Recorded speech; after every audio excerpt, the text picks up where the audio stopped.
السلام علیکم، میں ہوں فرحت عباس شاہ، آپ دیکھ رہے ہیں لاہور ٹی وی۔ عمران خان نے بھی بالآخر منجی پیڑھی ٹھوکنا شروع کر دیا ہے، بلکہ پوری اس کی حکمت عملی تیار ہو گیا ہے، جو مجھے کچھ قریبی دوستوں نے بتایا ہے کہ ہم اب پی ٹی آئی جو ہے وہ اس طرح آرگنائز ہو کے مزید جو ہے وہ جتنا بھی ہم پہ ظلم اور تشدد بڑھاتا جائے گا کوئی، اور جتنے بڑے سے بڑے طاقتور آدمی کو، جتنا کوئی بہت پاورفل ہے، با اختیار ہے، تو ہم اس کے لیے اپنے سامنے سے اپنی حکمت عملی کھڑی کریں گے۔ اور یہ اب جنگ جتنی ادھر سے بڑھے گی، ہاں یہ تھا کہ جیسے جیسے وہاں سے تشدد اور ظلم و جبر کا اضافہ ہوگا، یہاں سے قانونی چارہ جوئیوں کی جو ہے وہ ہم سپیڈ بڑھا دیں گے۔ تو یہ حکمت عملی ایک جو اس وقت نئی انہوں نے اپنائی ہے اور یہ میرے خیال میں دنیا کی پہلی پرامن حکمت عملی ہے جو عمران خان صاحب اپنانے جا رہے ہیں، جو سوچ رہے ہیں ابھی، جس پہ میں یعنی یہ واضح طور پہ نہیں کہہ سکتا کہ وہ کوئی فیصلہ کر چکے ہیں یا ڈسکشنز میں آ گئی ہے یہ بات، لیکن کہیں نہ کہیں یہ بات جو ہے وہ بتائی گئی ہے، عمران خان کے نوٹس میں لائی گئی ہے، ڈسکشن میں آئی ہے یا قریب ماضی میں آ جائے گی، ان کے حلقوں میں یہ پھیل رہی۔ وہ یہ ہے، اب یہ ذرا غور سے سنیے گا، کہ پہلی بات یہ ہے کہ عمران خان پرامن رہنا چاہتا ہے، وہ تشدد کی سیاست نہیں کرنا چاہتا، وہ فوج اور عوام کو، پولیس اور عوام کو، رینجرز اور عوام کو، ایف سی اور عوام کو لڑوانا نہیں چاہتا آپس میں، کیونکہ دشمن یہی چاہتا ہے کہ یہ عوام اور ریاست آپس میں ٹکرا جائے۔ اچھا، ایک چیز کا یہ بھی میں بتا دوں کہ ریاست جو ہے وہ ریاست کا آئین، ریاست کے قوانین اور اداروں کے رولز ہوا کرتے ہیں، لوگ نہیں ریاست ہوتے۔ تو ریاست میں بیٹھے لوگ جو ہیں، جیسے ہی وہ کسی آئین کو سمجھے بغیر یا آئین سے جو روگردانی کرتے ہیں یا کوئی اپنے رول کے خلاف جاتے ہیں، وہ ریاست سے آؤٹ ہو جاتے ہیں۔ ریاست وہی کھڑی ہوتی ہے جہاں رول ہیں، یہ چیز سمجھنے کی بڑی ضرورت ہے۔ وہ ریاستی طاقتیں بعض اوقات استعمال کرتے ہیں عوام کے خلاف، ریاستی پاورز، ریاستی اداروں کو یوز کرتے ہیں، لیکن وہ ریاست وہ نہیں ہوتے، افراد نہیں ہوتے۔ ریاست اپنی جگہ پہ کھڑی ہوتی ہے، جو آئین، قوانین، رولز اینڈ ریگولیشنز اور ویلیوز کے ساتھ چلتی ہے۔ اب عمران خان صاحب کی ہمیشہ سے جو پالیسی رہی ہے وہ پرامن سیاسی احتجاج کی ہے، لیکن عمران خان صاحب دیکھ رہے ہیں کہ اب جب یہ خاص طور پہ ایاز امیر پر تشدد کا واقعہ ہوا ہے، یہ واقعہ ایک دوسرا اگلا سٹیپ تھا۔ پہلے ایف آئی آرز درج ہوئی صحافیوں پہ اور سیاستدانوں پہ اور پی ٹی آئی کے لوگوں پہ، خود عمران خان پہ، اب آ گیا یہ جو ہے تشدد والا کام۔ ان کے اس کا مطلب ہے یہ ایک قدم بڑھ گئے۔ انہوں نے اب جو سوچا ہے، جو میرے تک اطلاعات پہنچی ہیں، وہ یہ ہیں کہ وہ ہر اس شخص کے خلاف پولیس کے تھانوں میں جائیں گے اور عدالتوں میں جائیں گے جس پر انہیں ہوگا کہ یہ یا تو اس کے دائرہ اختیار میں آتا ہے، یا یہ جیسے پوچھتے ہیں نا کسی کے گھر چوری ہو جائے، کہتے ہیں آپ کو کس پہ شک ہے، تو وہ یہ اپنا شک بتائیں گے کہ ہمیں فلاں بڑے طاقتور آدمی پر شک ہے، فلاں بڑے انچارج پر شک ہے، فلاں بڑے افسر پر شک ہے۔ مقصد ہے ڈی آئی جی پہ ہے تو ڈی آئی جی پہ جائیں گے، آئی جی پہ شک ہے تو آئی جی پہ جائیں گے، اسی طرح کسی سیکٹر انچارج پہ شک ہے تو سیکٹر انچارج پہ جائیں گے۔ اس سے آگے جیسے جیسے بڑھتے جائیں گے یہ جائیں گے، اور ان کو یہ بھی پتہ ہے کہ تھانے پولیس والوں کی، ایس ایچ اوز کی اتنی ہمت نہیں ہوتی کہ کسی وہ بڑے ہی طاقتور ادارے پہ جو ہے، ادارے کے اندر بیٹھے ہوئے آدمی پہ وہ ایف آئی آر درج کر دے، وہ ایف آئی آر روک لی جائے گی۔ لیکن یہ اپنے طور پہ کر کے اس کو ریکارڈ کا کسی طرح حصہ بنائیں گے، چاہے میڈیا کے ذریعے بنائیں، چاہے کسی عدالت میں مزید درخواست دائر کر کے بنائیں۔ اب عدالت تو درخواست اٹھا کے نہیں پھینکے گی،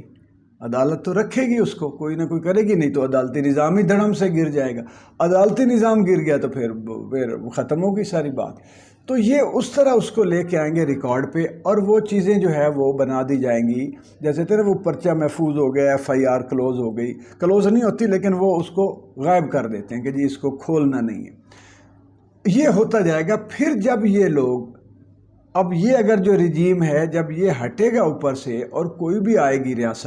ریاست سے مراد حکومت کوئی بھی آئے گی، تو پھر اس وقت وہ دوبارہ کوشش کریں گے۔ اگر مثال کے طور پہ پھر بھی نہیں کر سکتے تو پھر مزید لنگر آن اس کو لے کے جائیں گے اگلی حکومت تک، پھر اگلی تک۔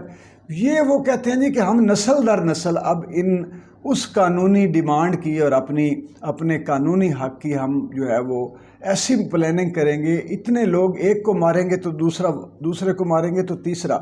ایک ہرارکی بنا دیں گے کہ جو ان قانونی کارروائیوں کو جو ہے وہ اپنے جو ہے وہ جب یہ مثال میں آپ کو دیتا ہوں، ایک اس میں یہ بھی ہے کہ ایک اس وقت رانا ثناء اللہ ہے، وہ وزیر داخلہ ہے، اس کے خلاف شاید پرچہ کہیں ہو کہیں نہ ہو، لیکن جب رانا ثناء اللہ نہیں ہوگا وزیر داخلہ تو وہ دوبارہ نکلوائیں گے یہ چیزیں۔ اسی طرح ایک آئی جی ہے، آئی جی کے خلاف جاتے ہیں، تھانے والا آئی جی پہ نہیں دیتا، وہ کہتے ہیں کوئی بات نہیں، عدالت میں چلے گئے، ہو گیا۔ کریں گے اس کے لیے کیا؟ قانونی جو ہے وہ ٹیمیں بناتے جائیں گے وکلاء کی۔ یہ جو وکلاء کے ساتھ آپ انٹریکشن دیکھ رہے ہیں نا، یہ آگے زیادہ ڈسپلنڈ اور زیادہ آرگنائزڈ ہونے جا رہا ہے، اور صرف نیشنل نہیں، بین الاقوامی طور پر وہ ہونے جا رہا ہے۔ مثال کے طور پہ اگر کوئی ایسی یہاں پہ شخصیت پرسنالٹی ہوگی کہ جس کا کوئی پاکستان میں ہی کہیں پہ کوئی جو ہے وہ نہ عدالت کچھ کرے گی نہ کوئی تھانہ پولیس کرے گی، یہ اس کے خلاف جائیں گے عالمی عدالتوں میں، یا ان جگہوں پہ جائیں گے جہاں اس کے کہیں پہ کوئی ایسٹس ہیں، یا اس کی کوئی دوسری ڈوئل نیشنلٹی ہے، یا کوئی عزیز و اقارب، یا اس طرح کا نظام دیکھیں گے، اور وہاں کے ملک میں وہاں پہ جو لیگل ایڈوائزرز ہوں گے اور قانونی ماہرین ہوں گے، ان کی ٹیمیں اس ملک میں بنے گی جو اس ملک میں بھی اس پر جو ہے وہ مقدمات درج کروائیں گے۔ تو ادھر سے جیسے جیسے تشدد کا آغاز ہوگا یا اس میں اضافہ ہوگا، ادھر سے یہ قانونی اپنے مقدمات بناتے جائیں گے اور اس میں اضافہ، اور ویٹ کریں گے کہ جب یہ ریٹائر ہو جائیں تو پھر ہم ان کو اٹھا لیں۔ پھر اب مثال میں آپ کو دیتا ہوں کہ جب تک جنرل مشرف جو ہے وہ چیف آف آرمی سٹاف تھے، کوئی ان کے خلاف کچھ نہیں کر سکا، پھر صدر پاکستان بن گئے، کچھ نہیں ہونے والا۔ جیسے ہی وہ نیچے آئے وہاں سے، اب دیکھیں کہ ایک وہ جو تھے نواز شریف صاحب، انہوں نے ان کو ایسا جکڑا کہ وہ دونوں ہی بار ہو گیا، غدار ڈکلیئر کروا دیا ان کو، یا جو بھی ڈکلیئر کروایا جو بھی ہوا، کہ وہ ان کے اوپر آخری جو ہے وہ لگا دی گئی، جو ہے جتنی بھی دفعہ کوئی کیا کہتے ہیں جو قانونی جو چیز تھی۔ تو بعض چیزیں جو ہے نا وہ دل ہی نہیں کرتا کہ منہ سے نکلیں کہ ہم ان کو یہ کہیں، لیکن وہ ہو گئی، یعنی چیف آف آرمی سٹاف جو تھے ان پہ ہو گئی، وزیر اعظم جو تھا ان پہ ہو گئی، تو ٹکراؤ ہوا۔ تو کہیں نہ کہیں وہ افراد اگر کچھ کر رہے تھے، اگر بطور فرد وہ انہوں نے کچھ کیا تھا مشرف صاحب نے، تو وہ نشانے پہ آ گئے اور گرفت میں آ گئے حالات کی۔ اور اگر وزیر اعظم کے طور پر، فرد کے طور پر اس کرسی کو استعمال کرتے ہوئے نواز شریف نے کچھ کیا تو آ گیا گرفت میں۔ اب یہی چیز جو ہے یہ آگے لے جائیں گے، اور اس کو یہ اس طرح کریں گے کہ یہ ختم نہ ہو سکے، یہ دبائی نہ جا سکے، اس کو ہماری کل کو عمران خان نہیں رہتا، کل کو اس کی اپنی باڈی نہیں رہتی، تو یہ اس طرح کا کوئی اس کا خودکار نظام بنائیں گے کہ وہ مقدمات ختم، بندوں کے ہٹنے سے مقدمات ختم نہ ہوں، اور یہ جنگ کو جو ہے اس طرف قانونی اور پرامن طور پر رہتے ہوئے یہ اس طرح لڑیں گے، کیونکہ ان کو پتہ یہ چل گیا ہے کہ یہ تشدد سے باز آنے والے نہیں، انہوں نے تشدد کرنا نہیں، انہوں نے عوام کو وہ کہنا نہیں، تو پھر یہ جواب میں اب قانون اور عدالتوں کی مدد لیں گے۔ چینل کو سبسکرائب کر لیں، ویڈیو کو لائک اور شیئر ضرور کیا کریں۔ بہت شکریہ۔